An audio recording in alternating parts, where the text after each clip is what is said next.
In the year 1675, in Bedford, England, En el año 1675, en Bedford, Inglaterra, el famoso predicador puritano y escritor John Bunyan fue arrestado por predicar públicamente sin permiso y fue encarcelado durante 6 meses. Previamente, él había pasado 12 años en prisión, donde escribió muchos libros y folletos. Así que, en lugar de ver este nuevo encarcelamiento como una gran tragedia, lo tomó con un punto de vista optimista. Él escribió: «He estado sin escribir mucho tiempo. Quizá esto más que una prisión es como una oficina en la que puedo alcanzar el mundo con el mensaje de Cristo». Fueran o no estas las palabras precisas de Bunyan, su ministerio durante este corto encarcelamiento es innegable. Fue durante estos meses que él escribió El progreso del peregrino, una alegoría de la vida cristiana que es quizás el libro más famoso escrito en el idioma inglés. Pero aunque el trabajo de Juan Bunyan en prisión fue muy importante, el del apóstol Pablo fue mucho mayor. Y durante los 4 años de encarcelamiento de Pablo en Cesarea y Roma, él hizo algunos escritos que son más importantes, populares y pastorales incluso que el progreso del peregrino. Esta es la primera lección de nuestra serie, Epístolas de Pablo en prisión. En esta serie estudiamos las cartas de Pablo, que normalmente se llaman epístolas de la prisión. Estas son cartas que Pablo escribió a varias iglesias y personas mientras estaba en prisión al servicio de Cristo. Nosotros hemos titulado esta lección El encarcelamiento de Pablo.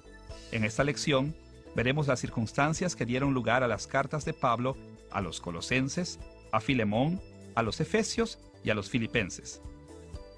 Nuestro estudio sobre el encarcelamiento de Pablo abarcará 3 puntos principales. Primero, veremos el trasfondo del encarcelamiento de Pablo, primero en Cesarea y después en Roma.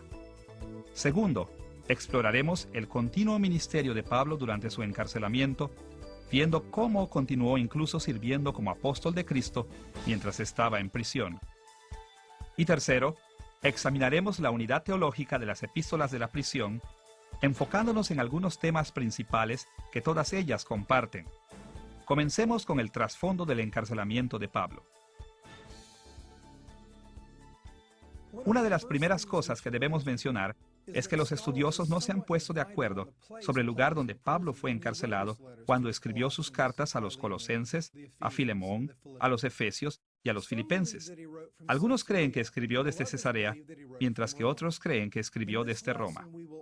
En esta lección diremos que probablemente Pablo escribió desde Roma, aunque este detalle no será crítico para ninguna de nuestras interpretaciones.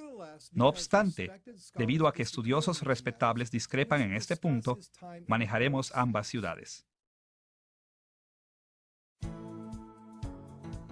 Nuestra investigación sobre el trasfondo del encarcelamiento de Pablo empezará con un estudio de eventos que preceden su arresto.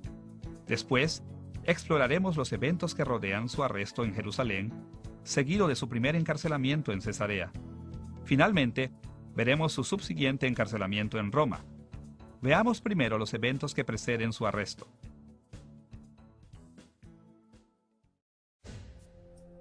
Casi al final del tercer viaje misionero de Pablo, probablemente alrededor del año 56 o 57 después de Cristo, Pablo y sus compañeros de viaje viajaban de Asia Menor a Jerusalén principalmente por barco. Su intención era entregar los fondos a los cristianos pobres en Jerusalén que padecían hambre. En su camino, se detuvieron en Mileto, donde Pablo se encontró con los ancianos de la ciudad cercana de Éfeso. Durante esta reunión, Pablo reveló que el Espíritu Santo le había advertido de que sería encarcelado cuando llegara a Jerusalén. Leemos sus palabras proféticas en Hechos capítulo 20, versículos 22 al 24. Ahora, he aquí, ligado yo en espíritu, voy a Jerusalén sin saber lo que allá me ha de acontecer, salvo que el Espíritu Santo por todas las ciudades me da testimonio, diciendo que me esperan prisiones y tribulaciones. Pero de ninguna cosa hago caso, ni estimo preciosa mi vida para mí mismo, con tal que acabe mi carrera con gozo, y el ministerio que recibí del Señor Jesús, para dar testimonio del Evangelio de la gracia de Dios. En muchas de las ciudades que Pablo visitó, los creyentes profetizaron que encarcelarían a Pablo. pero el Espíritu Santo compelió a Pablo hacia ese encarcelamiento. Así que Pablo sabía que estas profecías no eran para disuadirlo de su curso, sino para prepararlo para sus próximas penalidades.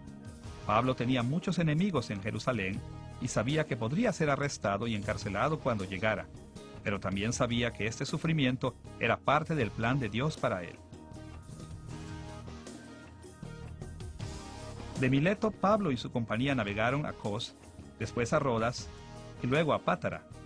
En Pátara tomaron una nave que los llevó por Chipre antes de llegar a Tiro. En Tiro el Espíritu Santo movió a muchos más creyentes para advertir a Pablo de las próximas penalidades en Jerusalén. Pero aún así, Pablo tuvo perseverancia para alcanzar su meta. De Tiro el grupo navegó a Tolemaida y después a Cesarea, en la costa de Samaria.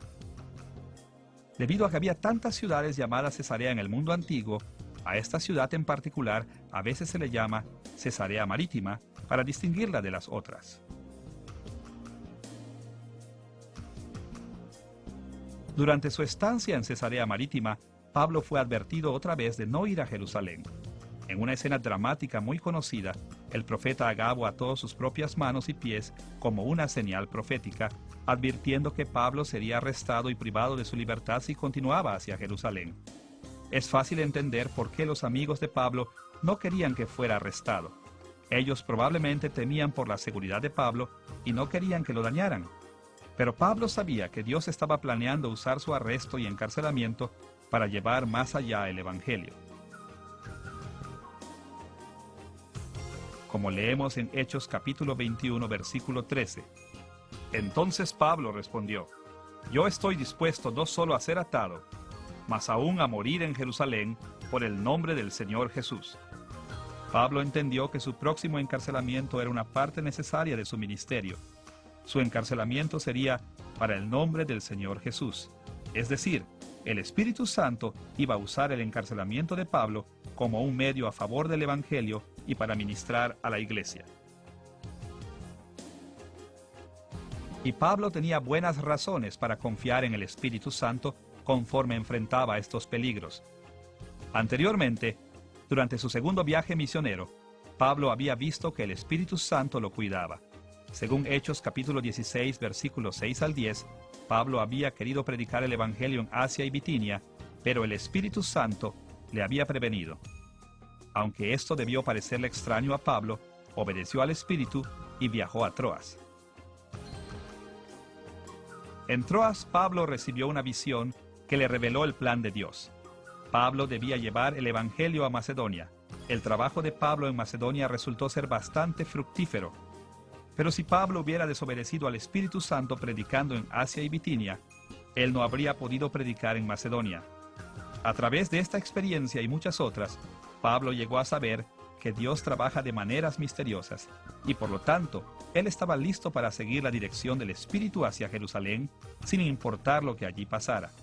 Para Pablo era suficiente saber lo que Dios quería que él hiciera y confiar en que Dios usaría este sufrimiento para lograr algo maravilloso e inesperado. Con este conocimiento limitado de su futuro, pero también con la confianza segura en el Espíritu de Dios, Pablo estaba dispuesto a enfrentar la prisión.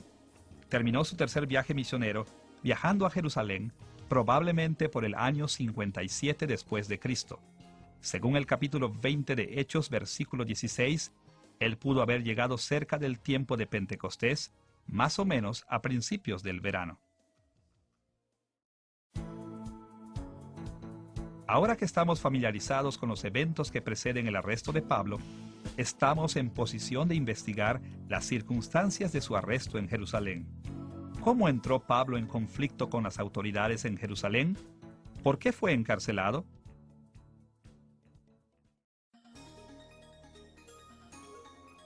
Cuando Pablo llegó a Jerusalén, se quedó con un creyente llamado Mnasón y fue bien recibido por la iglesia. Al siguiente día, Pablo visitó a Santiago, que era el hermano de Jesús y el autor del libro del Nuevo Testamento de Santiago. Los ancianos de la iglesia en Jerusalén también se reunieron para encontrarse con Pablo. Probablemente fue aquí cuando Pablo entregó a la iglesia los fondos de ayuda para los pobres que había colectado durante su tercer viaje misionero. Por las cartas anteriores de Pablo, como la de Romanos y Primera y Segunda de Corintios, sabemos que Pablo estaba muy interesado con el papel que estos fondos jugarían, no solo ayudando a los cristianos pobres en Jerusalén, sino también en reconciliar a los judíos creyentes y los gentiles. Pablo esperaba que al recibir este regalo de los gentiles, los judíos cristianos en agradecimiento estuvieran más ávidos de recibirlos totalmente como hermanos en Cristo. Pero el registro de Lucas en Hechos no menciona la entrega de los fondos para los pobres. Sin embargo, resalta ciertas preocupaciones que la iglesia de Jerusalén tenía con respecto al ministerio de Pablo. Probablemente esto indica que la iglesia de Jerusalén no valoraba esta ayuda a los pobres tanto como Pablo esperaba que lo hiciera. En lugar de regocijarse de la generosidad de los gentiles cristianos y confirmar el ministerio de Pablo, Santiago y los ancianos le informaron a Pablo que ciertos rumores habían llegado a Jerusalén sobre las enseñanzas y prácticas de Pablo. Específicamente, se rumoraba que Pablo enseñó a los judíos cristianos a vivir entre gentiles para que dejaran las prácticas judías tradicionales como la circuncisión. Ahora, los judíos cristianos en Jerusalén realmente creían que todos los judíos cristianos debían mantener las prácticas judías tradicionales, por lo que Santiago y los ancianos estaban preocupados de que los judíos cristianos locales se pudieran oponer a Pablo debido a estos rumores. Debemos hacer una pausa por un momento para señalar que estos rumores sobre Pablo eran falsos. A lo largo de sus epístolas, Pablo afirmó la validez de la ley moral de Dios encontrada en el Antiguo Testamento. Y más allá de esto, él no animó a las comunidades judías a que abandonaran las tradiciones que tenían basadas en la ley mosaica. Al contrario, él siguió la tradición judía cuando estaba en las comunidades judías. Sin embargo, él enseñó que con la muerte y resurrección de Cristo, una nueva era había comenzado. Como explicó en sus epístolas, ni a gentiles ni a judíos se les exigía que mantuvieran estas tradiciones. Los cristianos generalmente debían guardar las tradiciones judías en un alto nivel, pero solo por la causa de extender el evangelio entre los judíos no creyentes. Escuche la manera en que él describió su posición en estos temas en 1 Corintios capítulo 9, versículos 20 y 21. Me he hecho a los judíos como judío para ganar a los judíos, a los que están sujetos a la ley, aunque yo no esté sujeto a la ley, como sujeto a la ley, para ganar a los que están sujetos a la ley, a los que están sin ley, como si yo estuviera sin ley, no estando yo sin ley de Dios, sino bajo la ley de Cristo, para ganar a los que están sin ley.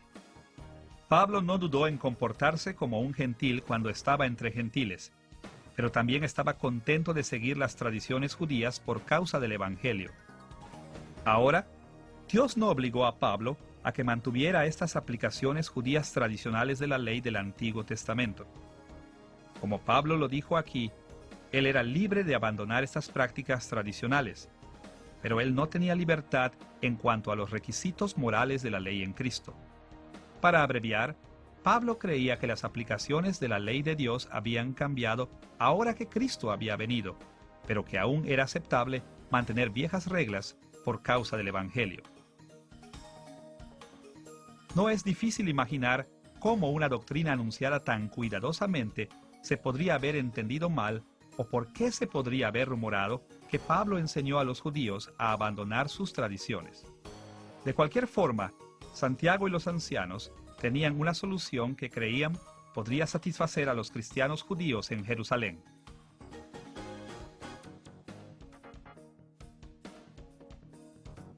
Específicamente, sugirieron que Pablo demostrara su compromiso con la ley mosaica participando en los rituales del templo en Jerusalén. En particular, le pidieron que hiciera los ritos de la purificación con 4 hombres que habían hecho voto de nazareato. Esto mostraría la obediencia de Pablo a la ley y sumisión a la tradición judía. También le pidieron a Pablo que pagara los gastos relacionados con estos 4 nazareos, lo que demostraría el grado de la piedad de Pablo. Como el apóstol de los gentiles, Pablo sabía que sus acciones afectarían la manera en que los judíos cristianos percibían no solo a él, sino también a los cristianos gentiles. Probablemente, él esperaba que apoyando a los nazareos y purificándose, pudiera lograr lo que el regalo económico de los gentiles no había logrado, como una calurosa recepción a los cristianos gentiles por los cristianos judíos. Así que, para la causa de Cristo entre los judíos, especialmente por la reconciliación de los judíos y los gentiles dentro de la iglesia, Pablo sometió a juicio de la iglesia de Jerusalén este tema y empezó su semana de purificación. Casi al final de la semana de purificación de Pablo, él pasaba tiempo en el atrio interior del templo. El templo incluía tanto un atrio exterior como un atrio interior. El atrio exterior estaba separado del atrio interior por un portón. El atrio exterior fue llamado el atrio de los gentiles, porque se permitía a las personas de todas las naciones entrar en él. Pero el atrio interior, el atrio de Israel, era reservado exclusivamente para los judíos. Los gentiles que entraban en el atrio de Israel eran responsables hasta la muerte. Mientras Pablo estaba en el atrio de Israel, lo reconocieron algunos judíos de Asia Menor. Ellos eran probablemente judíos no creyentes, en lugar de cristianos convertidos del judaísmo. Antes, estos mismos judíos habían visto a Pablo con un hombre llamado Trófimo, que acompañaba a Pablo a Jerusalén. Trófimo también era de Asia Menor, y los judíos asiáticos sabían que él era un gentil. Así, cuando vieron a Pablo en el atrio de Israel, equivocadamente asumieron que Trófimo también había entrado en ese atrio y fueron ultrajados. En respuesta a estos judíos pusieron a la ciudad en contra de Pablo, y un grupo de revoltosos enfadados lo echó del atrio de Israel, intentando matarlo. Pero cuando el comandante de la guarnición romana en Jerusalén oyó que en la ciudad había un escándalo, se apresuró a calmar el disturbio, encadenó a Pablo y lo tomó en custodia. El comandante, un hombre llamado Claudio Lisias, inicialmente planeó azotar a Pablo para obligarlo a explicar el enojo de la muchedumbre, pero se detuvo en cuanto vio que Pablo era ciudadano romano. Como ciudadano de Roma, Pablo tenía derecho a protecciones legales especiales, incluyendo el derecho a no ser encerrado o golpeado sin un juicio. Al día siguiente, Lisias llevó a Pablo ante el concilio, el cuerpo gobernante judío, para aclarar las demandas en contra de él. Al parecer, ningún testigo comprobó que Trófimo había entrado en el atrio de Israel, por lo que Pablo estuvo en libertad de defenderse al explicar por qué tantos judíos se habían ofendido con sus enseñanzas. Como leemos en Hechos capítulo 23, versículos 6 al 8, entonces Pablo, notando que una parte era de saduceos y otra de fariseos, alzó la voz en el concilio: «Varones hermanos, yo soy fariseo, hijo de fariseo. Acerca de la esperanza y de la resurrección de los muertos se me juzga». Cuando dijo esto, se produjo disensión entre los fariseos y los saduceos, y la asamblea se dividió, porque los saduceos dicen que no hay resurrección, ni ángel, ni espíritu, pero los fariseos afirman estas cosas. Pablo dijo que los saduceos estaban en su contra porque él era un fariseo y que el evangelio que predicaba coincidía con las enseñanzas de los fariseos en muchos puntos. De hecho, esto era cierto, sobre todo con respecto a la resurrección. Los saduceos no creían en la resurrección corporal de los muertos y, como resultado, ellos no tolerarían las enseñanzas cristianas de Pablo sobre la resurrección de Cristo. En el día anterior, Pablo se había dirigido al grupo de revoltosos enfadados, explicándoles que Jesús se había levantado de entre los muertos y se le había aparecido en una visión, y que le había explicado el evangelio. Así que cuando Pablo proclamó al concilio que él predicaba un evangelio basado en su visión del Cristo resucitado, se ganó un poco de simpatía de los fariseos. Una vez que los fariseos comprendieron que Pablo se sentía fariseo y concordaba de muchas maneras con sus creencias, empezaron a defenderlo en el concilio. Pero los saduceos no cedieron y la reunión se volvió sumamente violenta. Así que una vez más, Lisias tomó a Pablo en custodia. Al día siguiente, Lisias pretendía presentar a Pablo una vez más ante el concilio para llegar al fondo de las acusaciones en contra de él. Pero el sobrino de Pablo advirtió a Lisias que 40 judíos celosos planeaban emboscar y dar muerte a Pablo antes de que él pudiera llegar al concilio. Ahora, como Pablo era ciudadano romano, Lisias estaba obligado a protegerlo. Así que en lugar de enviarlo al concilio, llevó a Pablo fuera de Jerusalén, a la ciudad vecina de Cesarea Marítima, y lo puso en custodia de Félix, el gobernador de la provincia romana de Judea. Ahora que hemos repasado las circunstancias del arresto en Jerusalén de Pablo, debemos fijar nuestra atención en su encarcelamiento en Cesarea ante la custodia de Marco Antonio Félix, el gobernador de Judea.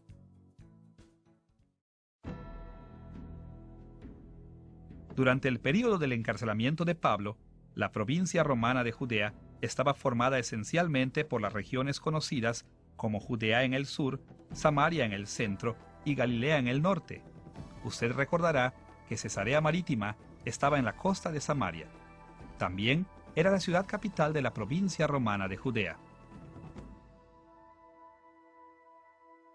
Cuando Pablo llegó a Cesarea por primera vez, probablemente en el año 57 después de Cristo, fue custodiado durante 5 días hasta que sus acusadores llegaron de Jerusalén. Entre los que lo acusaban se encontraban el sumo sacerdote Ananías, varios ancianos judíos y Tértulo, que era el abogado del grupo. Cuando los que lo acusaban llegaron, llegó un rumor a los oídos de Félix. Tértulo decía que Pablo perturbaba la paz e incitaba alborotos. Esta era una acusación muy seria ante los ojos del gobernador Félix, ya que era su deber mantener la paz en Judea.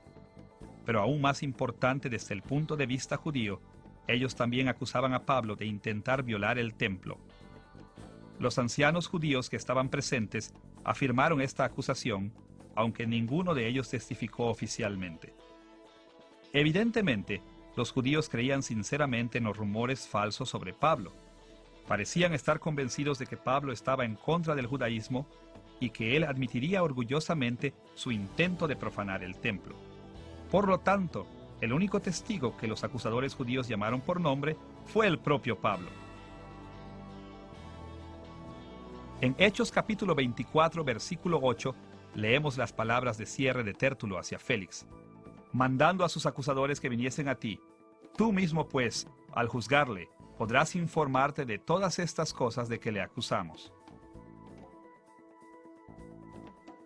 Ahora, Pablo no era abogado, pero su respuesta ante sus acusadores estaba obligada. Su defensa tenía 4 puntos principales. Primero, señaló que no había ningún testigo en contra suya, para ninguno de los supuestos crímenes. Esto significaba que no había bases para ninguno de sus cargos. Este era un punto importante, porque Pablo fue acusado de cometer sus crímenes a plena luz del día, frente a mucha gente. Si él hubiera sido culpable, ciertamente alguien debió haberlo visto. Segundo, él defendió debidamente que otros habían perturbado la paz, no él. El alboroto había sido comenzado por los judíos de Asia Menor. Pablo no era un alborotador de la paz romana, los judíos sí lo eran. Este hecho fue confirmado por la carta de Lisias, que acusaba a los judíos de planear asesinar a Pablo. Tercero, y quizás para sorpresa de sus acusadores, Pablo declaró que él no hubiera tenido ningún deseo de manchar el templo. Al contrario, él creía en todo lo escrito en las Escrituras y había venido al templo para rendir culto. Cuarto, Pablo recordó a la corte que el concilio no lo había encontrado culpable. Este argumento realmente dañaba a la parte acusadora. Los miembros del jurado judío, el concilio, no lo habían encontrado culpable de los supuestos crímenes. ¿Por qué entonces ellos seguían buscando su ejecución? Ahora, en la misteriosa providencia de Dios, Félix era un gobernante deshonesto. Basado en las insuficientes acusaciones en contra de Pablo, Félix hubiera podido soltarlo, pero no lo hizo. Él vio una oportunidad para aprovecharse de la situación. Así que decidió detener el caso y prefirió esperar a que Pablo le ofreciera un soborno. En Hechos capítulo 24, versículo 26, Lucas explicó: Félix esperaba también con esto que Pablo le diera dinero para que le soltase, por lo cual muchas veces lo hacía venir y hablaba con él. Inicialmente, Félix dijo que él llevaría el caso de Pablo cuando Lisias, el comandante romano, llegó a Cesarea. Pero Félix aplazó el caso de Pablo durante 2 años. Al final de estos 2 años, sin embargo, Félix fue reemplazado como gobernador por Porcio Festo. Cuando Festo tomó su puesto como gobernador en el año 59 después de Cristo, los oponentes judíos de Pablo en Jerusalén vieron otra oportunidad de matar a Pablo. Planearon otra emboscada y pidieron a Festo que entregara a Pablo en manos de Jerusalén, pretendiendo así que su caso fuera reabierto y se manejara localmente. Así que Festo convino en preguntar si Pablo estaría dispuesto a que su caso se escuchara en Jerusalén en lugar de en Cesarea. A estas alturas, en lugar de estar de acuerdo en que su caso se llevara en Jerusalén, Pablo recurrió a su derecho como ciudadano romano para que su caso fuera llevado por el propio Nerón César, y a Festo no le quedó otra opción más que conceder esta demanda. Las Escrituras no hablan de cuál fue la motivación específica de Pablo sobre esta apelación, pero sabemos algunos detalles que podrían explicarlo. Primero, Pablo no tenía muchas razones para creer que sería liberado después de un juicio en Jerusalén. Él ya había pasado 2 años en prisión porque Félix no había sido justo con él. No tenía ninguna razón para creer que Festo sería más justo en su caso. Segundo, Pablo probablemente estaba consciente del complot judío para matarlo. Lucas, el autor de Hechos, y un amigo de Pablo, sabían del complot para asesinar a Pablo durante su traslado de Cesarea a Jerusalén. Tercero, la razón más importante. Cuando Pablo fue arrestado por Lisias, el Señor se le apareció a Pablo en un sueño, asegurándole que viviría para proclamar el Evangelio en Roma.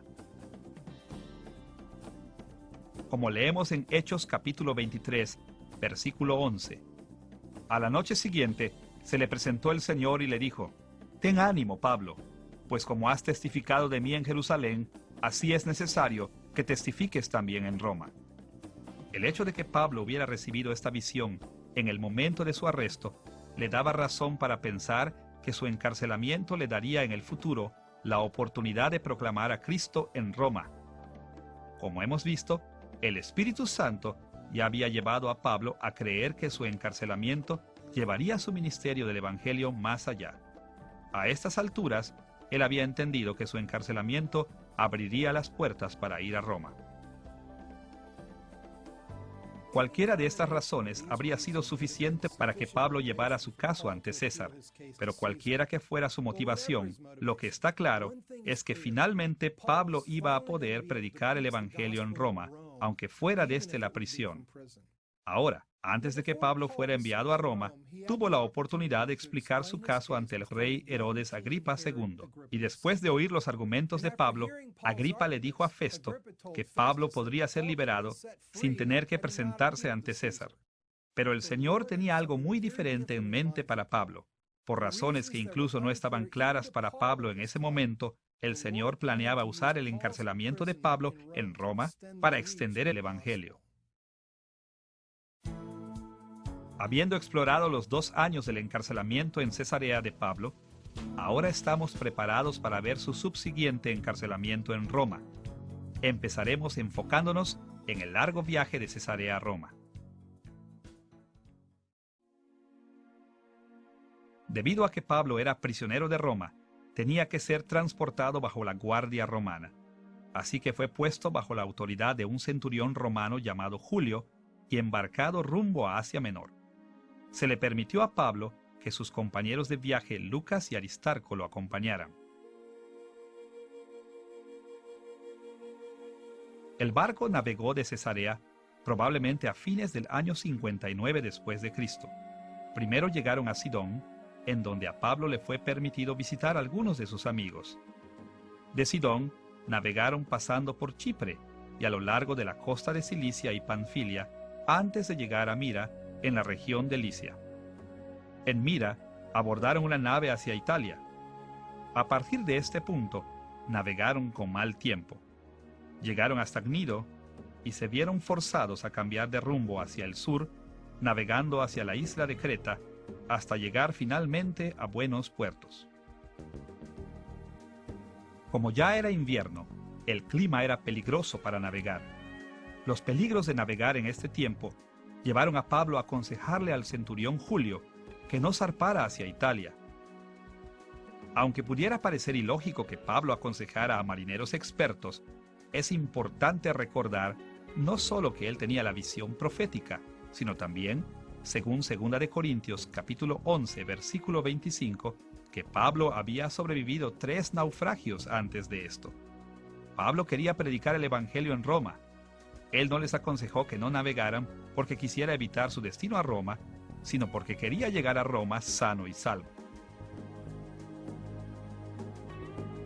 De cualquier manera, el capitán y dueño del barco convenció a Julio de que su viaje tendría éxito, y la nave partió una vez más.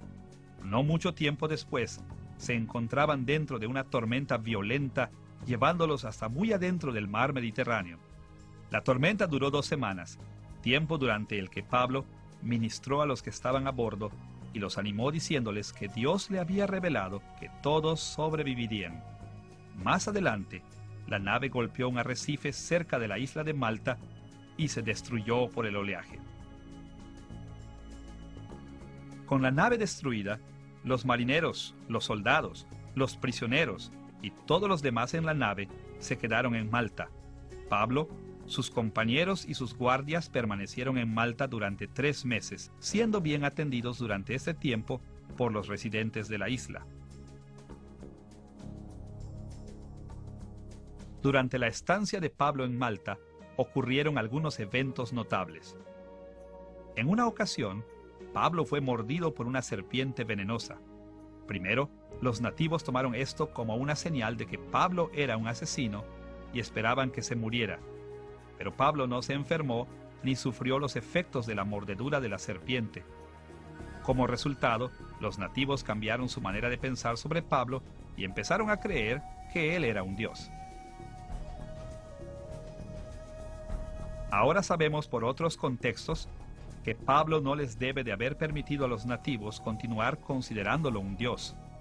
Por ejemplo, cuando la gente de Listra confundió a Pablo con el dios Hermes, Pablo les dijo que él era solo un hombre y aprovechó la oportunidad para presentarles el evangelio, por lo que podemos asumir que esto también es lo que hizo en Malta. Pablo también realizó muchas curaciones milagrosas en Malta. Su ministerio de sanidad empezó cuando sanó al padre de Publio. Publio era el jefe de los oficiales de Malta. Y cuando se difundió la noticia de que Pablo había sanado al padre de Publio, todos los demás que estaban enfermos en Malta también vinieron a Pablo y fueron sanados. 3 meses después, a principios del año 60 después de Cristo, el invierno había pasado. Así que Pablo, sus compañeros y guardias izaron velas una vez más hacia Italia. Saliendo de Malta, navegaron al norte hacia la isla de Sicilia, llegando a Siracusa. De Siracusa, navegaron rumbo a Regio, en la punta del sur de la península itálica. Cuando ellos dejaron Regio, un fuerte viento del sur los llevó rápidamente hasta la costa de Putuoli, donde los creyentes vinieron de los alrededores para visitar a Pablo. Después de una semana, Pablo finalmente se dirigió a Roma. Llegó a Roma a fines del año 60 después de Cristo y fue puesto bajo arresto domiciliario. Pablo vivió bajo arresto domiciliario en Roma durante 2 años, desde el año 60 hasta el año 62 después de Cristo. Durante este tiempo estuvo bajo custodia, pero se le permitía recibir visitas y enseñar libremente. Porque la dirección judía en Judea no había informado a los judíos romanos sobre el caso de Pablo, los judíos romanos tenían sus propias dudas acerca de Pablo. A través de sus predicaciones, algunos de ellos se convirtieron al cristianismo, pero otros rechazaron sus enseñanzas sobre Jesús y sus argumentos sobre el Antiguo Testamento. Lucas resumió la estancia de Pablo en Roma en Hechos capítulo 28, versículos 30 y 31. Y Pablo permaneció 2 años enteros en una casa alquilada y recibía a todos los que a él venían, predicando el reino de Dios y enseñando acerca del Señor Jesucristo abiertamente y sin impedimento. El arresto de Pablo en Jerusalén fue injusto, doloroso e incluso atentó contra su vida. Su encarcelamiento en Cesarea había sido una gran injusticia. Su viaje a Roma también involucró muchas penalidades, pero al final los anhelos de Pablo se realizaron y la palabra de Dios fue cumplida. Pablo llegó a Roma y durante 2 años pudo predicar el Evangelio audazmente y sin contrariedades, a pesar de su encarcelamiento, en la ciudad capital del imperio más poderoso de sus días. Ahora que hemos analizado el trasfondo del encarcelamiento de Pablo, estamos en posición de explorar su continuo ministerio durante su encarcelamiento. Como veremos, Pablo no perdió el tiempo durante su estancia en prisión. Por el contrario, continuó sirviendo activamente como un ministro del Evangelio de Jesucristo. Pablo era un apóstol. Jesús lo había llamado y entrenado personalmente, y lo nombró su embajador, su emisario del pacto. Aunque hoy nos parezca extraño, el oficio de Pablo y su tarea designada no cesaron aun cuando estuvo encarcelado. Por el contrario, en la providencia de Dios, la prisión era exactamente donde Dios quería que Pablo estuviera en este momento de su vida. El mismo Dios había orquestado los eventos para que Pablo estuviera en prisión en Roma, para que Pablo tuviera la oportunidad de difundir el Evangelio de Cristo al mundo occidental. Tenemos 2 fuentes principales de información sobre el continuo ministerio del apóstol Pablo durante sus años de encarcelamiento. Por un lado, el libro de los Hechos nos dice muchas cosas sobre el ministerio de Pablo en ese momento. Por otro lado, las diferentes cartas a las iglesias de Pablo muestran una visión de su ministerio dentro de la prisión. Comencemos examinando lo que el libro de los Hechos nos dice sobre el ministerio de Pablo. Las experiencias de Pablo durante su encarcelamiento en Cesarea y Roma eran muy importantes para Lucas, el autor del libro de los Hechos. Él dedicó casi 9 capítulos a eventos relacionados con este periodo de la vida de Pablo. Desde la decisión de Pablo de ir a Jerusalén y Roma, en Hechos capítulo 19, versículo 21, hasta el final del libro de Lucas en Hechos capítulo 28, versículo 31. Lucas detalló el propósito de su arresto en Jerusalén y el encarcelamiento que le siguió. Estos capítulos están llenos de detalles, pero por lo menos 3 temas principales aparecen en muchas ocasiones. El conocimiento del futuro sufrimiento de Pablo, su conocimiento del propósito de Dios en este sufrimiento que venía, y su conocimiento de la manera en que las bendiciones de Dios serían derramadas a través de su sufrimiento. Primero, Pablo estaba consciente de que su servicio a Cristo estaba a punto de traer grandes penas y sufrimiento a su vida. En Hechos capítulos 19 al 28, Lucas describió que Pablo tenía conocimiento sobre sus futuras penalidades.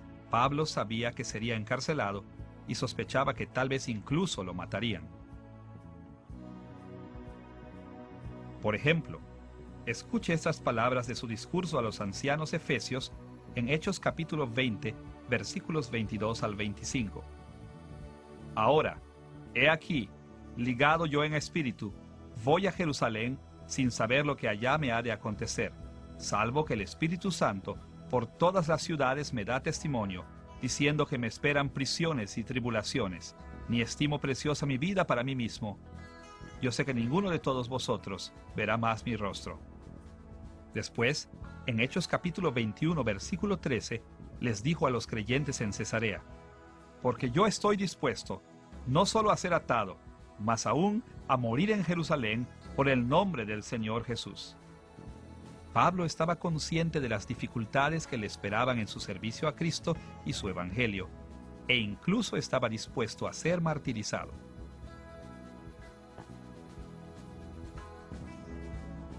En segundo lugar, Pablo estaba bien consciente del propósito de su sufrimiento. Él sabía que si en los planes de Dios estaba su sufrimiento, también en los planes del Señor usaría este sufrimiento para promover el Evangelio.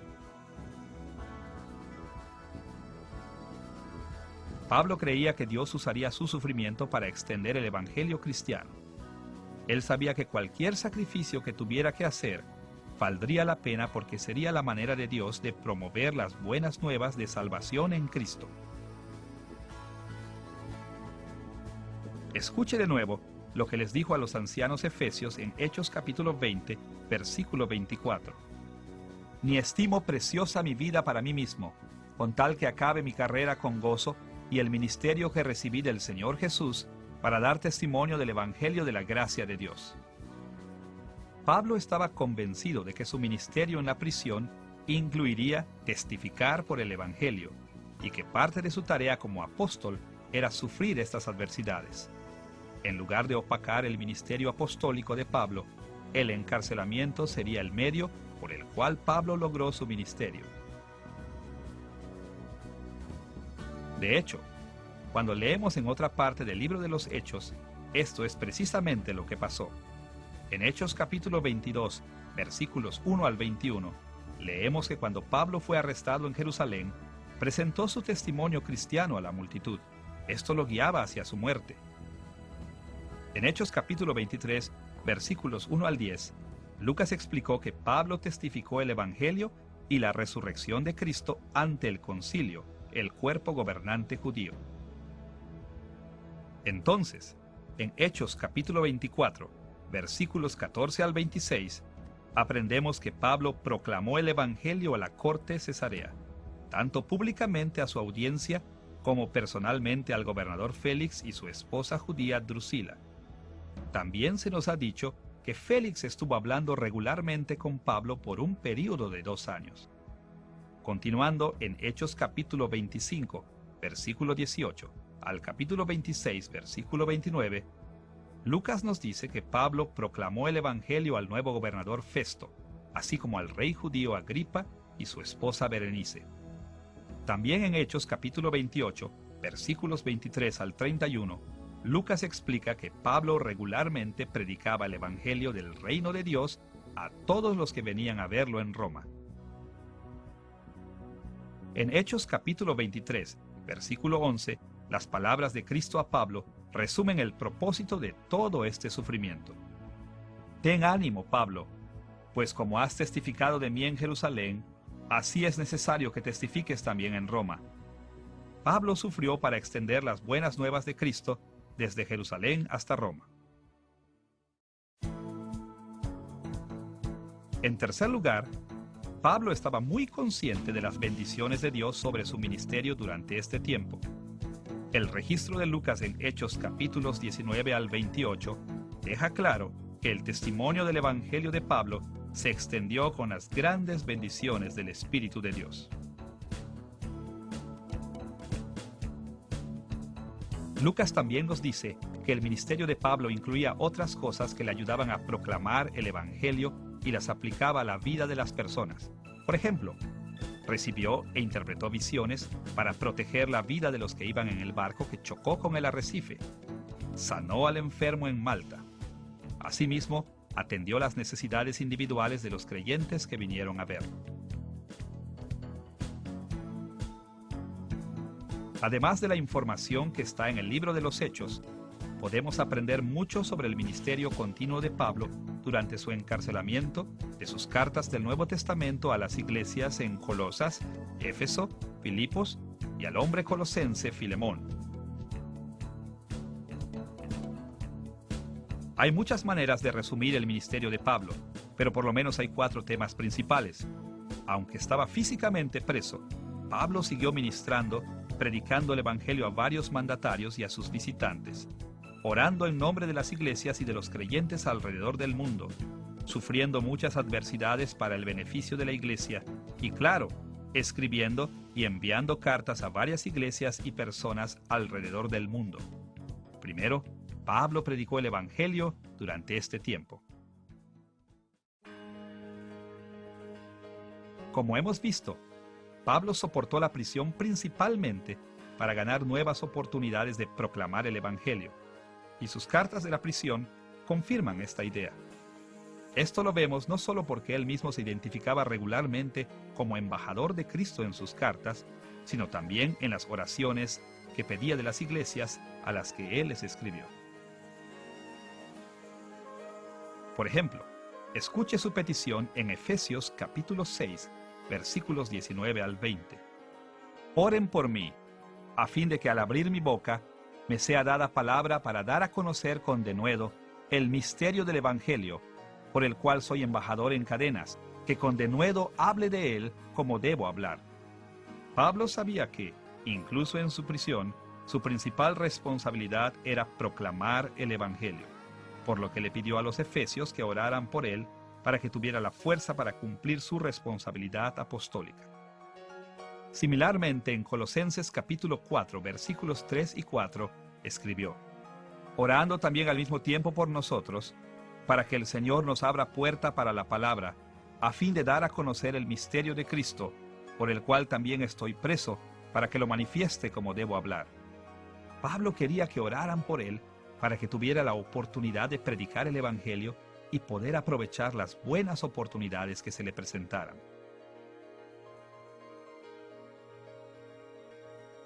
Segundo, Pablo estaba en constante oración por las iglesias.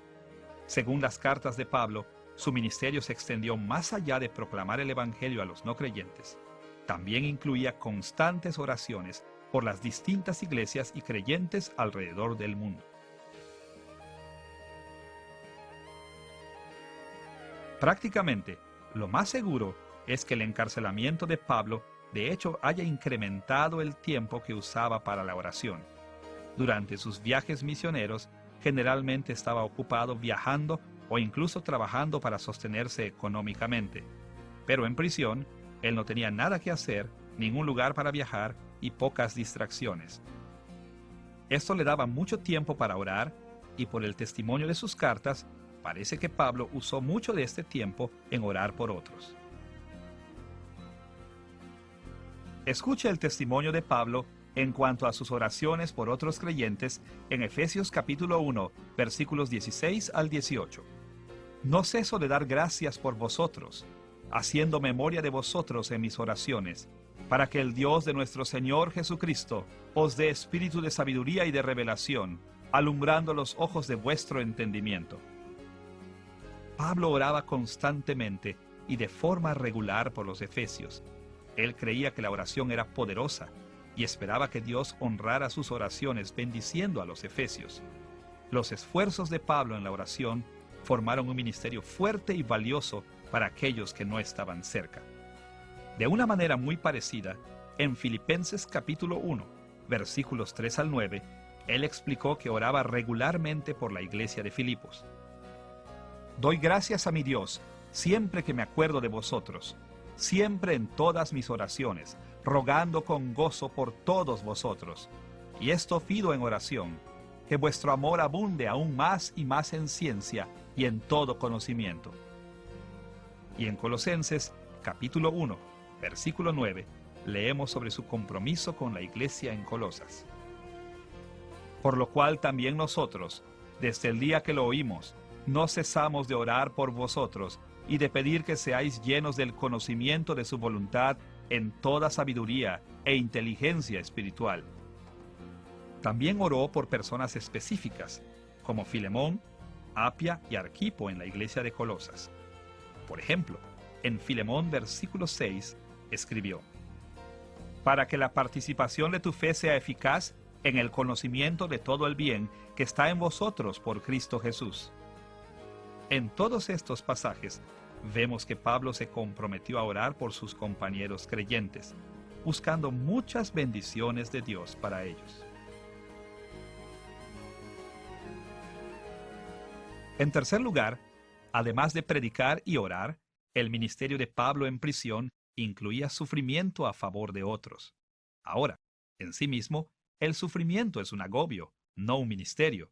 Pero cuando el fin y la cosecha del sufrimiento están a favor del reino de Cristo por medio del Evangelio, el sufrimiento es una forma correcta de ministerio cristiano. Los cristianos siempre han sufrido y siempre sufrirán hasta que Jesús regrese. La Biblia nos lo asegura.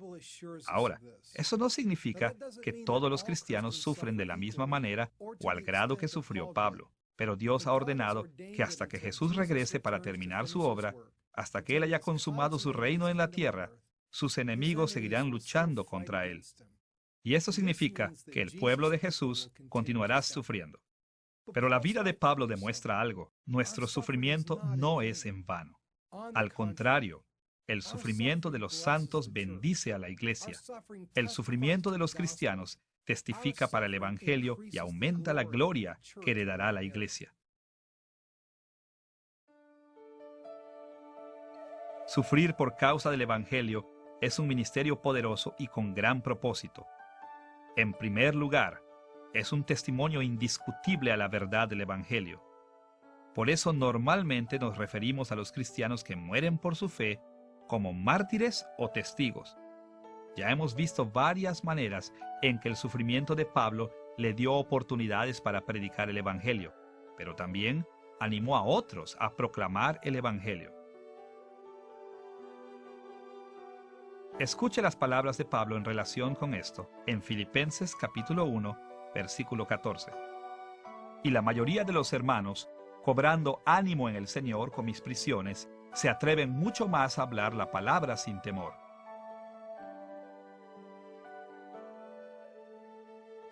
Además de esto, es correcto pensar en el sufrimiento como un ministerio porque les asegura beneficios a otros.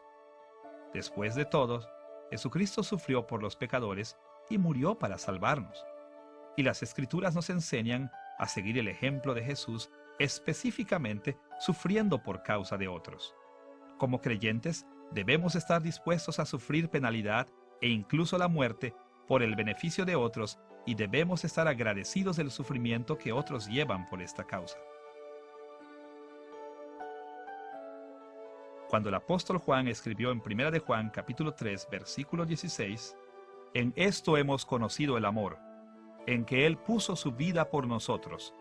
También nosotros debemos poner nuestras vidas por los hermanos». Pablo lo creyó. Como hemos visto, él estuvo dispuesto a ir a prisión e incluso a morir si era en favor del Evangelio. Leemos sobre su disposición para sufrir por otros en Efesios capítulo 3, versículo 13.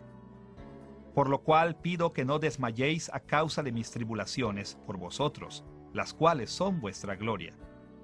El punto de Pablo aquí era que su encarcelamiento le permitió promover el Evangelio en nuevos lugares y a nuevas personas, trayendo cada vez un mayor número de personas a la fe en Cristo. Cuando el Evangelio se extiende y la iglesia crece, aumenta la gloria que todos los creyentes heredarán. En tercer lugar, las cartas de Pablo demuestran que su sufrimiento era una continuación del sufrimiento mismo de Cristo. En Colosenses capítulo 1, versículo 24, Pablo hizo la mayor declaración con respecto a su sufrimiento. «Ahora me gozo en lo que padezco por vosotros, y cumplo en mi carne lo que falta de las aflicciones de Cristo por su cuerpo, que es la iglesia». En Colosenses capítulo 1, Pablo afirmó e hizo énfasis en la absoluta suficiencia de Cristo.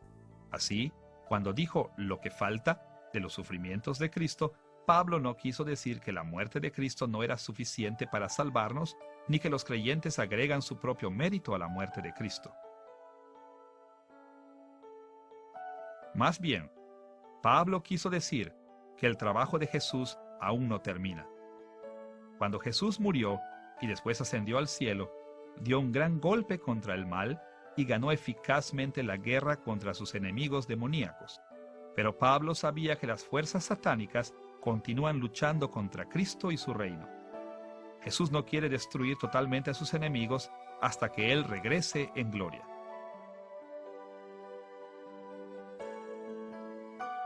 Hasta entonces, la iglesia debe seguir con el sufrimiento que Dios nos ha mandado. Y debido a que Jesús nos ama tiernamente, y a que se hace uno mismo con todos los creyentes, Él sufre cuando nosotros sufrimos. En un sentido muy real, el sufrimiento de la Iglesia es el sufrimiento de Cristo. Este es justo el punto que el mismo Jesús comunicó a Pablo durante la conversión de Pablo en el camino a Damasco. Pablo, entonces conocido como Saulo, perseguía cristianos activamente, mandándolos a prisión y buscando sus muertes. Pero mientras iba rumbo a Damasco para arrestar a los cristianos de ese lugar, Jesús lo encontró en el camino, lo derribó al suelo y le reveló la verdad. Esa parte de la conversación entre Jesús y Pablo está registrada en Hechos capítulo 9, versículo 5. Él dijo: ¿Quién eres, Señor? Y le dijo: Yo soy Jesús, a quien tú persigues. Jesús le dejó claro a Pablo que perseguir a los creyentes es perseguir al mismo Jesús, y por consiguiente, cuando un creyente sufre, Jesús también sufre.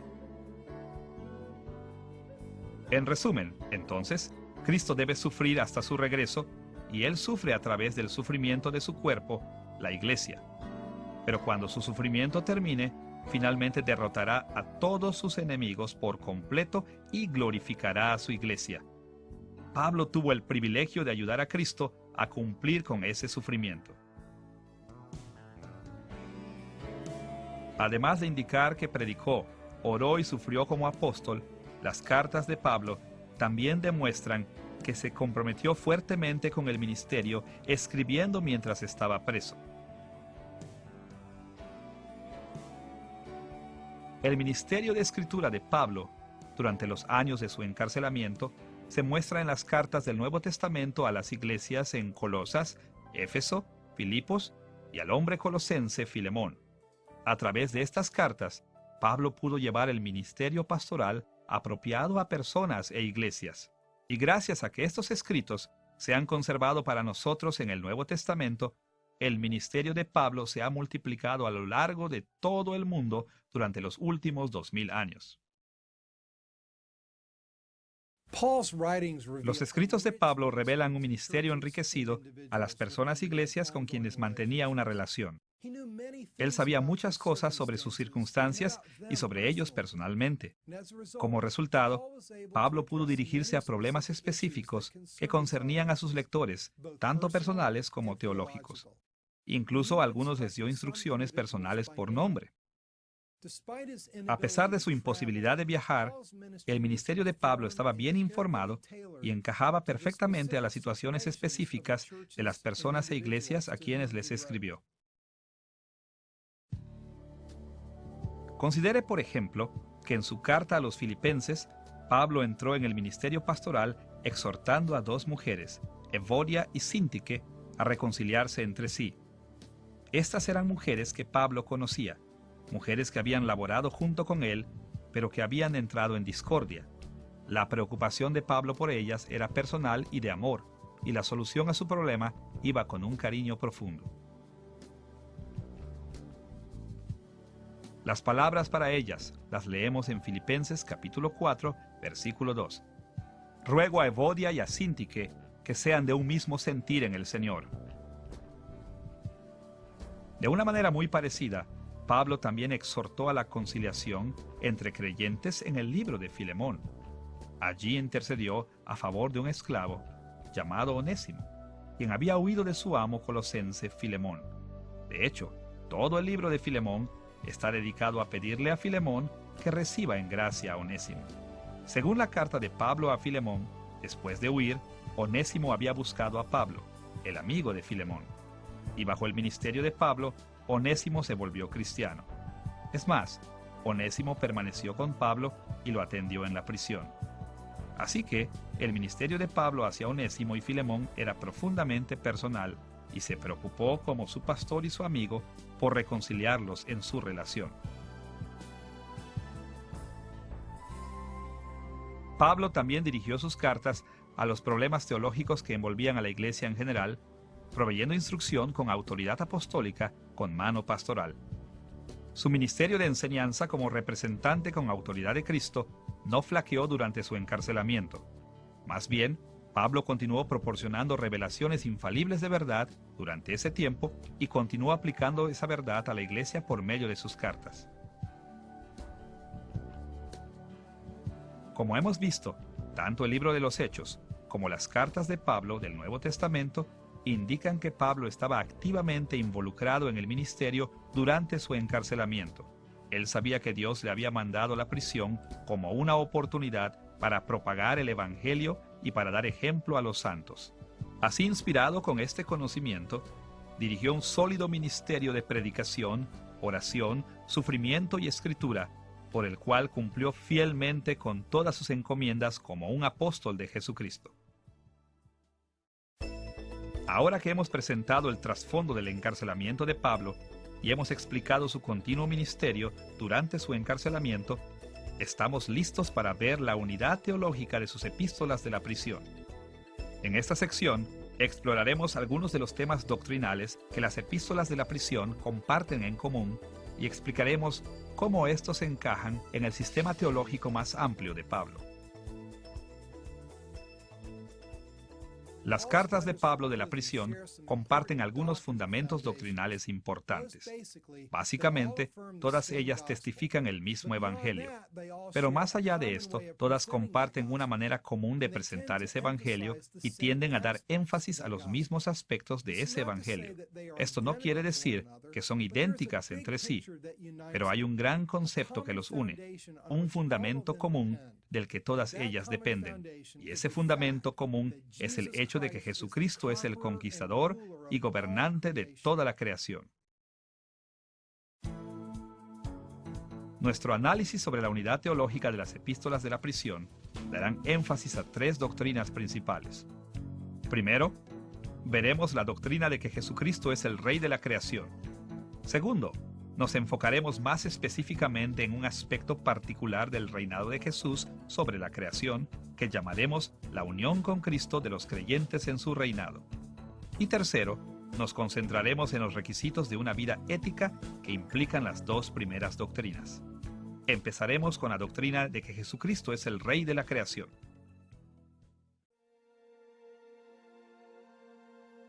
El énfasis de Pablo en el reinado de Cristo sobre la creación es quizás más escuchado en sus cartas de la prisión que en cualquiera de sus otros escritos. Nos enfocaremos en tres aspectos del reinado de Cristo que frecuentemente aparecen en sus epístolas de la prisión: su soberanía, que implica su poder y su autoridad; su honor, que incluye su gloria, su posición de ser respetado, exaltado y adorado; y su determinación de regresar para consumar su reino en la tierra. Veamos primero la soberanía real de Cristo.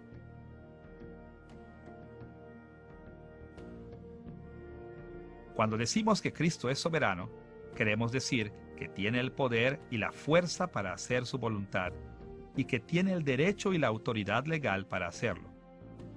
En el mundo antiguo, los reyes y emperadores comandaban a las fuerzas militares de sus países, dándoles el poder para hacer lo que ellos quisieran.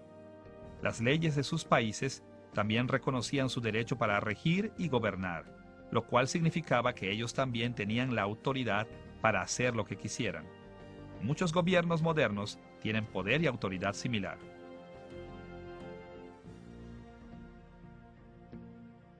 Según Pablo, cuando Jesús ascendió al cielo, Dios Padre lo vistió con este tipo de soberanía sobre toda la creación. Jesús es ahora tan poderoso y tiene tanta autoridad que su soberanía también se extiende sobre todos los demás reyes y gobernantes, ya sea que estén en la tierra o en el reino espiritual. En Efesios capítulo 1, versículos 20 al 22, Pablo describió la soberanía que el Padre le concedió a Cristo de esta manera: el Padre operó en Cristo, resucitándole de los muertos y sentándole a su diestra en los lugares celestiales, sobre todo principado y autoridad y poder y señorío, y sobre todo nombre que se nombra, no solo en este siglo, sino también en el venidero, y sometió todas las cosas bajo sus pies, y lo dio por cabeza sobre todas las cosas a la Iglesia. Ahora mismo, Jesucristo gobierna sobre toda la creación con poder absoluto, y su soberanía no se limita simplemente a los reinos celestiales. Él también gobierna sobre la tierra. Como el mismo Jesús declaró en Mateo capítulo 28, versículo 18. Jesús se acercó a ellos y les dijo: Toda potestad me es dada en el cielo y en la tierra. Jesucristo nuestro Señor y Salvador reina sobre toda la creación, desde la galaxia más lejana hasta el punto más pequeño de la tierra. Él reina sobre los gobiernos terrenales y las naciones, y sobre cada ángel y demonio.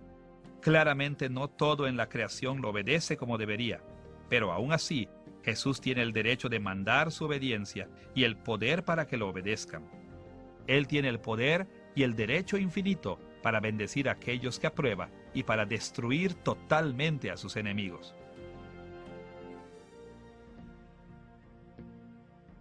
Además de dar énfasis a la soberanía de Cristo, Pablo dirigió su atención al honor de Cristo, que consiste en su gloria y su valor y exige ser respetado, exaltado y adorado.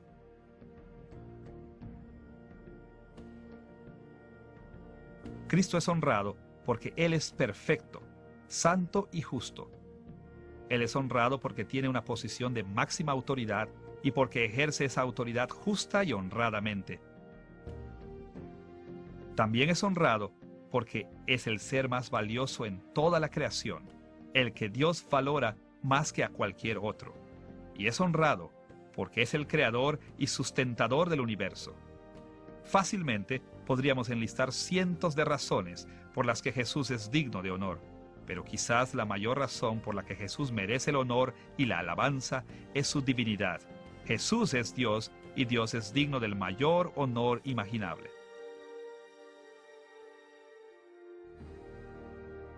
Una razón por la que Pablo dio énfasis al honor de Jesús de una manera tan grande fue que algunas personas en la iglesia no apreciaban cuál especial era Jesús.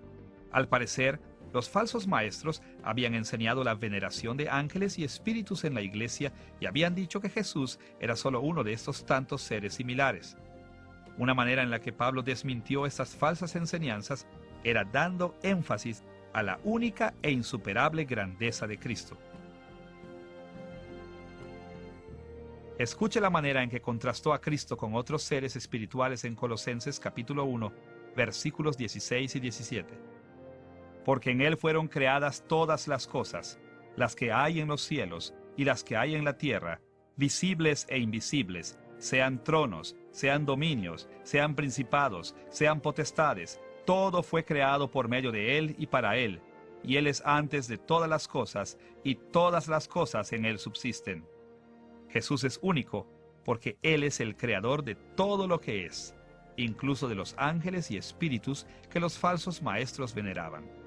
Jesús no es solo el mayor gobernante en el universo, también es el que estableció toda la autoridad delegada a otros gobernantes, tanto en el reino espiritual como en la tierra.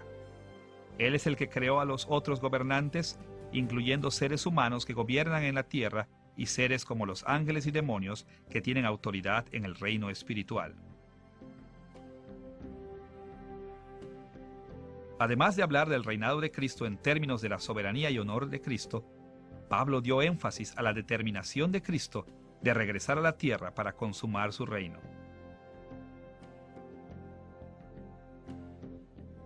Para entender la perspectiva de Pablo sobre el regreso de Cristo, debemos recordar que su enseñanza sobre el final de los tiempos, o sea, su escatología, nació de puntos de vista judíos del final de los tiempos tradicionales.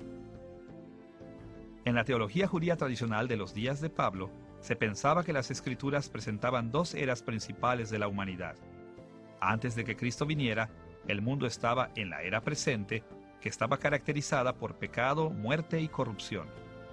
Esta era presente sería seguida por los tiempos venideros, a la que la Biblia también se refiere como el reino de Dios y el reino de los cielos. Este reemplazo sucedería todo en un momento, cuando el Mesías o Cristo viniera. Pero según Pablo y los otros autores del Nuevo Testamento, Jesús reveló que esa concepción judía tradicional no era del todo exacta.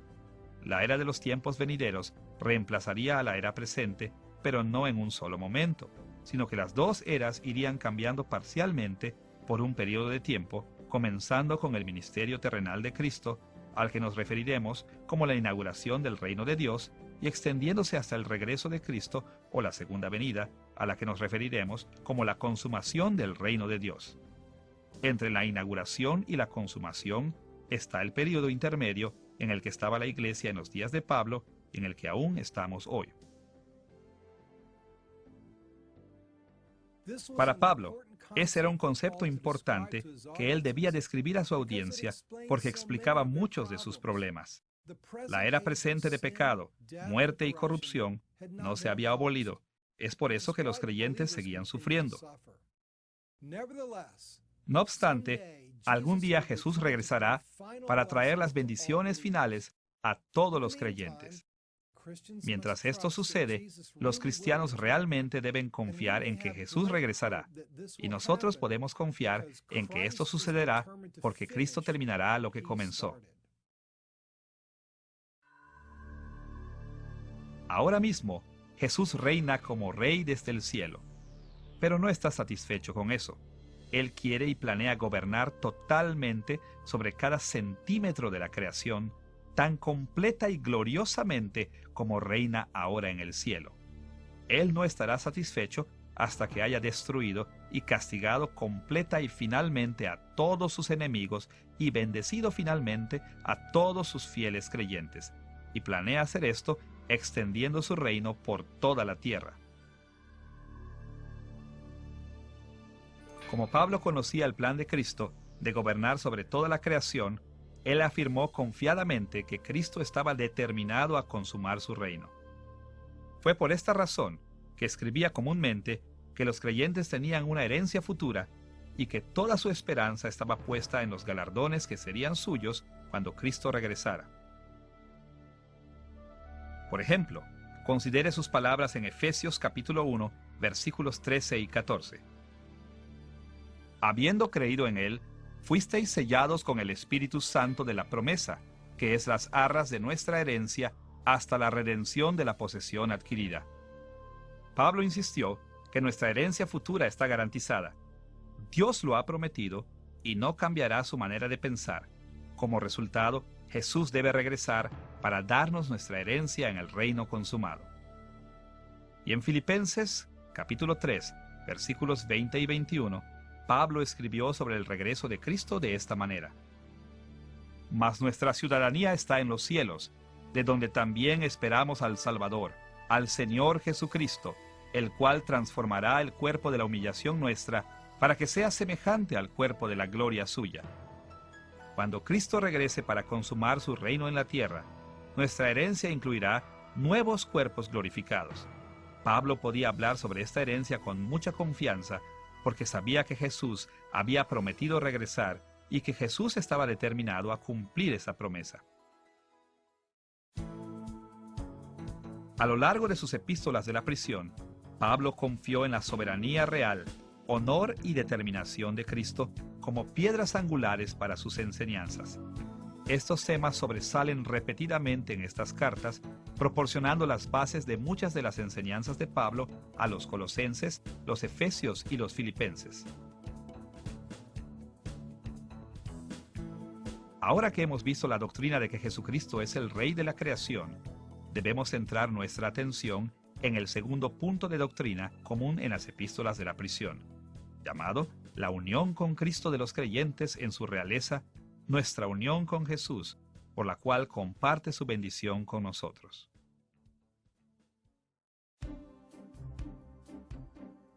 Según Pablo, cuando creemos en Jesús, estamos unidos a Él de una misteriosa manera espiritual, y al estar unidos a Jesús, somos contados como si fuéramos el mismo Jesús.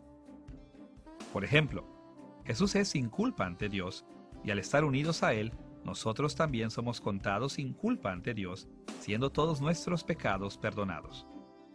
Pablo frecuentemente recalcó este concepto en sus epístolas de la prisión, conforme animaba a sus lectores a compartir la realeza de Cristo.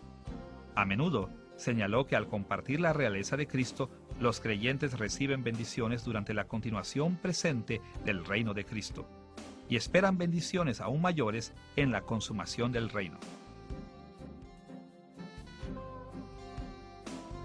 Por ejemplo, En Colosenses capítulo 3, versículos 1 al 4, Pablo escribió: Si pues habéis resucitado con Cristo, buscad las cosas de arriba, donde está Cristo sentado a la diestra de Dios, porque habéis muerto y vuestra vida está escondida con Cristo en Dios. Cuando Cristo, vuestra vida, se manifieste, entonces vosotros también seréis manifestados con Él en gloria. Por medio de nuestra unión con Cristo, estamos unidos a la muerte de Cristo, así que también hemos muerto con Él. De la misma manera, estamos unidos a la resurrección y vida de Cristo, para que también seamos levantados con Él. También estamos unidos a Cristo en su ascensión y realeza, de tal manera que cuando regrese en gloria, nosotros gobernaremos con Él. Como Pablo escribió en Efesios capítulo 2, versículos 6 y 7, y juntamente con Él nos resucitó, y asimismo nos hizo sentar en los lugares celestiales con Cristo Jesús, para mostrar en los siglos venideros las abundantes riquezas de su gracia en su bondad para con nosotros en Cristo Jesús. Según Pablo, incluso ahora ya estamos sentados con Cristo en los lugares celestiales, unidos a Él en su reinado presente sobre toda la creación. Como resultado, nosotros compartimos su honor y sus bendiciones ahora mismo de una manera espiritual, aunque nuestras circunstancias terrenales tal vez no lo reflejen. Y cuando Jesús regrese, nuestras bendiciones espirituales aumentarán y también recibiremos bendiciones terrenales.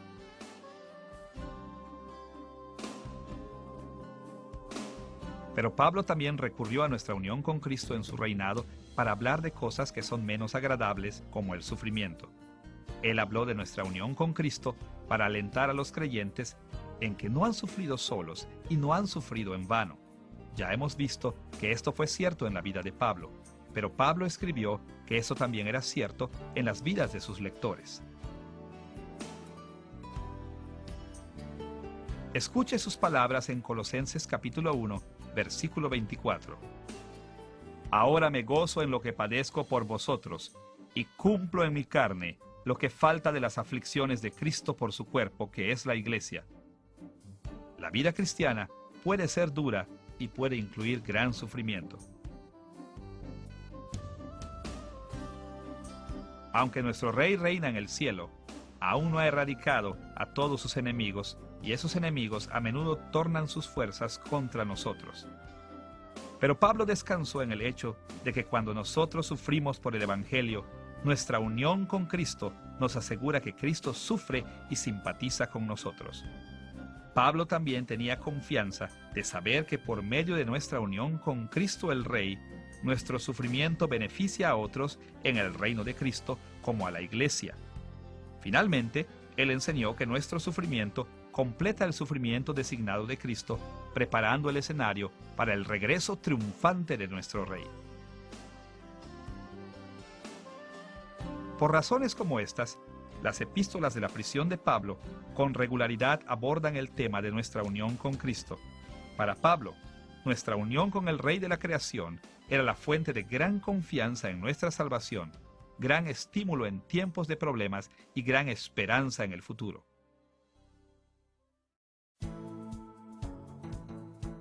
Habiendo examinado la manera en que Pablo usó la idea de que Jesucristo es el Rey de la creación, así como la unión con Cristo de los creyentes en su reinado, debemos ir al punto final con respecto a la unidad teológica de las epístolas de la prisión, llamado el requisito de una vida ética que está implícito en el reinado de Cristo y nuestra unión con Él.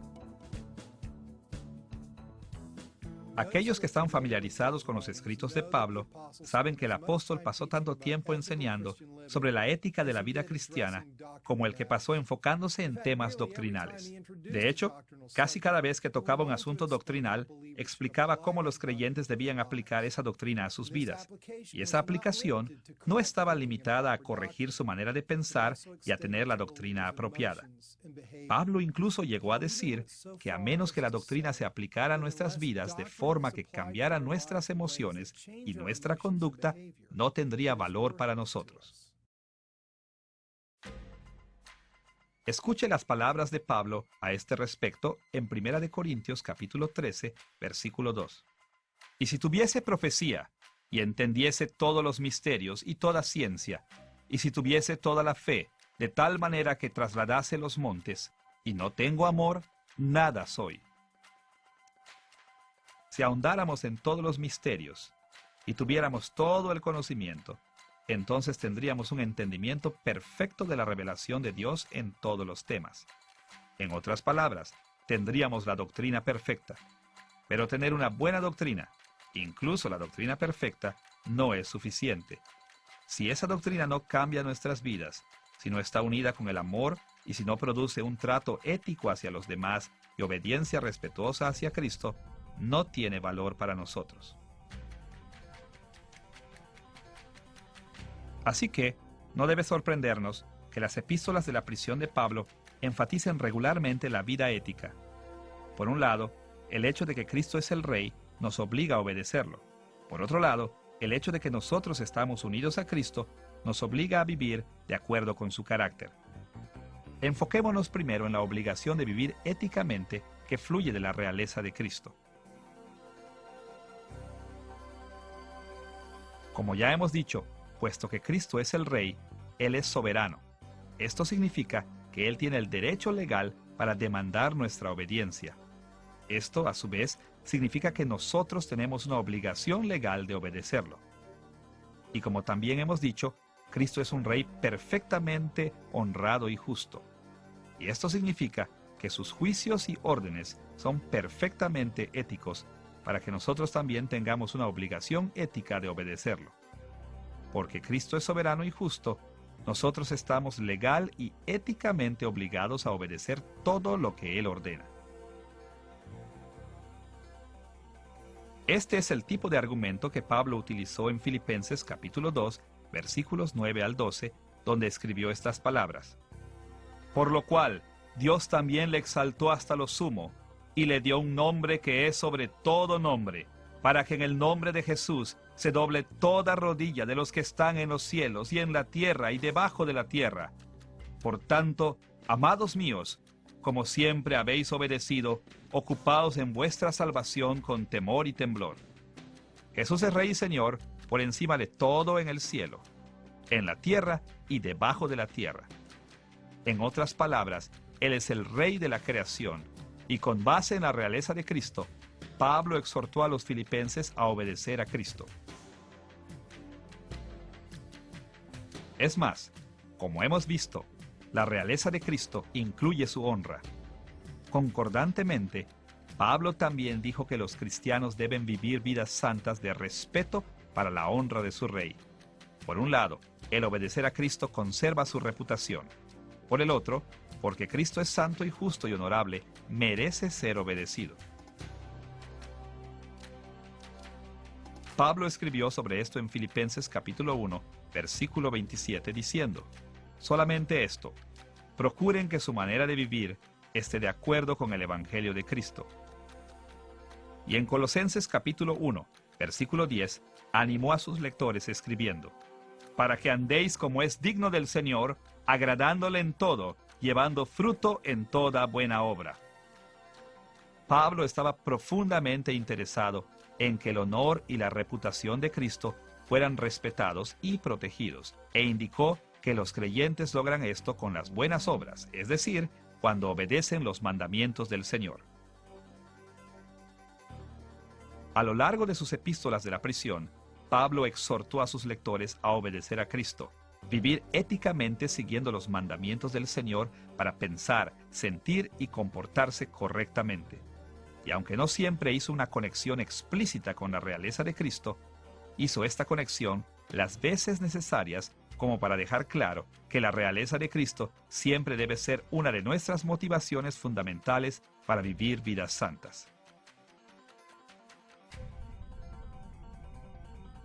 Además de enseñar que los cristianos deben vivir éticamente porque Cristo es el Rey, Pablo explicó que debido a que estamos unidos a Cristo, estamos obligados y capacitados para vivir de acuerdo a su carácter y mandamientos. Nuestra unión con Cristo nos obliga y nos permite vivir éticamente por lo menos por 3 razones. Primero, Cristo mora en nosotros por medio de su Espíritu, dándonos una nueva naturaleza y demandando que hagamos buenas obras. Un resultado de la presencia del Espíritu en nosotros es que nuestras naturalezas se conforman a la naturaleza de Cristo. Como resultado, somos transformados y motivados para obedecer a Cristo. En todo esto, Dios obra dentro de nosotros para someternos a Él y conformarnos al ejemplo de Cristo. Escuche la manera en que Pablo habló de estos temas en Filipenses capítulo 2, versículos 12 y 13. Ocupaos en vuestra salvación con temor y temblor, porque Dios es el que en vosotros produce así el querer como el hacer por su buena voluntad. Nuestra unión con Cristo consiste en parte en que tenemos la presencia del Espíritu de Dios, y el Espíritu Santo mueve nuestros deseos y nos manda a actuar en obediencia a Dios para que vivamos correcta y éticamente. Pablo dijo algo similar en Colosenses capítulo 3, versículos 5 al 10. Haced morir, pues, lo terrenal en vosotros, habiéndoos despojado del viejo hombre con sus hechos, y revestido del nuevo, el cual conforme a la imagen del que lo creó, se va renovando hasta el conocimiento pleno. Porque estamos unidos a Cristo, tenemos nuevas naturalezas. Y porque Dios nos ha dado nuevas naturalezas, estamos obligados a hacer uso de ellas, haciendo buenas obras y resistiendo la tentación de pecar. Segundo, Dios ha mandado que todo aquel que está unido a su Hijo Jesús debe vivir una vida santa. De hecho, Dios no ha mandado solamente esto. En realidad, Él nos ha predestinado para hacer buenas obras.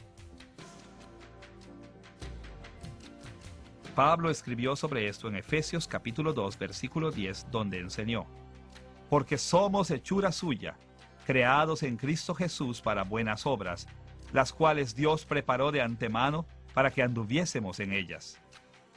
Hemos sido creados en Cristo Jesús, lo que significa que Dios nos ha salvado por medio de la unión con Jesucristo. Y parte de la razón por la que Él ha hecho esto es porque Él tenía en sus planes que hiciéramos buenas obras. Tercero, porque todos estamos unidos a Cristo, también estamos unidos el uno al otro por medio de Cristo. Esto nos obliga a tratarnos como trataríamos al propio Cristo y como quisiéramos ser tratados. Como Pablo escribió en Efesios capítulo 4, versículo 25. Por lo cual, desechando la mentira, hablad verdad cada uno con su prójimo, porque somos miembros los unos de los otros.